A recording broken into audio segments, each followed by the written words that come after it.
day everyone. For today's video, we're going to talk about 10 commandments of computer ethics. So first, let's talk about what is computer ethics. So computer ethics, it deals with placing a value on acts according to or whether they are good or bad. Every society has its rules whether certain acts are ethical or not.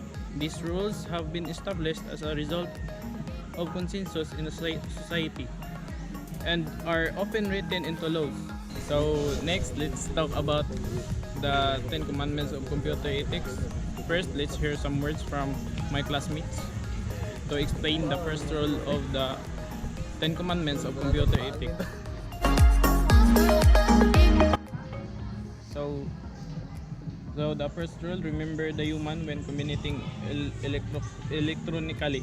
So for you, what is this all about? The first commandment of computer ethics is to remember that behind every electronic communication, there is a real person. This means that we should always be respectful and courteous when communicating online and avoid using language or behavior that could be considered offensive or hurtful. We should also be mindful of the privacy and security of others when communicating electronically and avoid sharing personal information or engaging in activities that could compromise the security of others. Next is the rule number 2. Adhere to the same standards of behaviors online that you follow in real life. While it can be argued the standards of behavior may be different in virtual world. The second commandment of computer ethics is to behave online in the same way as you would in real life. This means we should treat others with respect, being honest and not engaging in activities that would be considered unethical or illegal in the physical world. It also includes being aware of how your actions may affect others and taking responsibility for them. So next, let's talk the rule number 3, which is know where you are in cyberspace. Etiquette varies from domain to domain. 1, 2, 3, go. The third commandment of computer ethics, know where you are in cyberspace, refers to the importance of being aware of the different cultural and social norms that exist within different online communities. Just as in real life, the rule of behavior and communication can vary greatly between different groups of people. It is important to be aware of the potential legal and ethical implication of your actions in different online environments, and be aware of these differences and to adjust your behavior accordingly in order to avoid offending and alienating others. So next is the rule number 4, which is respect other people's time and bandwidth. The fourth commandment of computer ethics is to respect other people's time and bandwidth. This means we should not send unsolicited emails or messages, not engaging in activities that consume excessive network resources, and not using someone else's computer or network without their permission. We should also be mindful of the potential impact of our actions on others and making a conscious effort to minimize any negative effects. So next is the rule number 5, make yourself look good in online.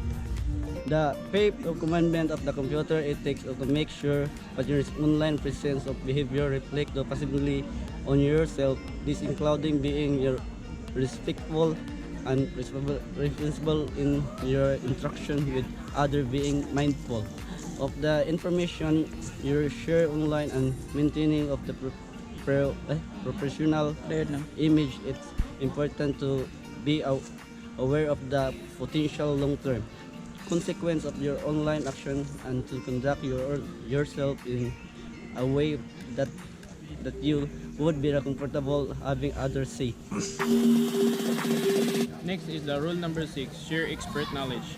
The sixth commandment of the computer ethics, share expert knowledge, states that individuals who possess specialized knowledge skills in the field of technology should share that knowledge with the others to promote the effective and ethical use of technology. It includes sharing information about potential security risks, education others on the base protection of the privacy and security, and providing guidance on ethics decision making related to technology. Sharing expert knowledge helps to promote a culture of responsibility and accountability with the technology community, and it can help of right of negative consequences such as the death, misuse of misuse technologies.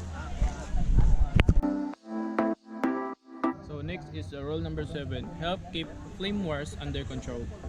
The seventh commandment of computer ethics is to help keep flame wars under control. A flame war is an argument or delete that becomes heated and personal, often resulting in a name calling and insult. It's important to remember that online communication can be misinterpreted and emotion can run high. So it is important we should stay calm and respectful when engaging in a discussion or debate online. It is also important to discourage others from participating in the flame wars and to report any abuse or harassing behavior to the appropriate authorities. 1, 2, 3, go. So next is the rule number 8. Respect other people's privacy. The 8th commandment of computer ethics is to respect other people's privacy means that you should not access, use, disclose, or destroy someone else's personal information without their consent.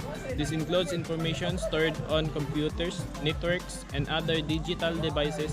It is important to respect people's privacy rights even if you may able to access the information legally. Individuals should not engage in activities such as hacking, phishing, or identity theft that may compromise the privacy of others. Remember that just because you can do something doesn't mean you should. Next is rule number 9. Don't abuse your power.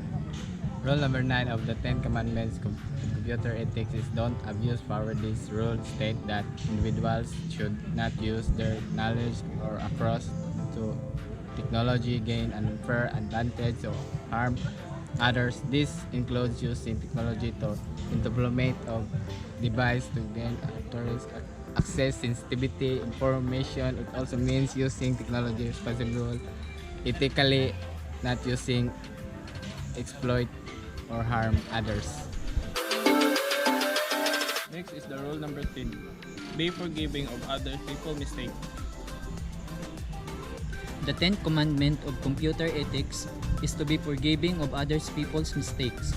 This means we should understand that everyone makes mistakes and we should not hold grudges or seek revenge when someone makes a mistake involving technology. Instead, it is important to approach the situation with a problem-solving mindset and to work towards finding a solution.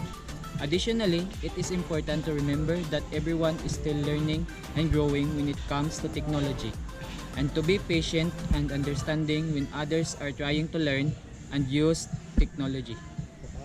So computer crimes and computer fraud are now common terms. There are laws against them and everyone is responsible for knowing what constitutes computer crime and computer fraud. Thank you.